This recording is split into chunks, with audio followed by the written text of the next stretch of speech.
সূর্যাস্তের পর ভুলেও এই কাজগুলি করবেন না, জীবনে নেমে আসবে আর্থিক সংকট।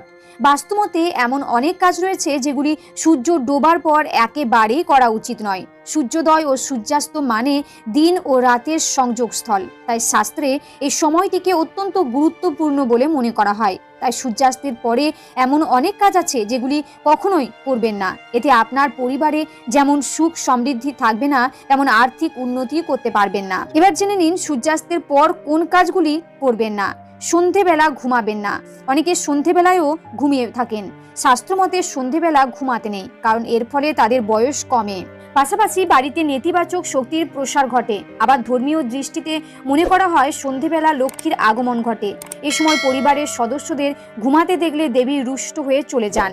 সূর্যাস্তের পর বাড়িতে ঝাঁট দিতে নেই। সূর্যাস্তের পর কখনো বাড়িতে বা উঠোনে ঝাঁট দিতে নেই, কারণ এটি আর্থিক অনটনকে স্বাগত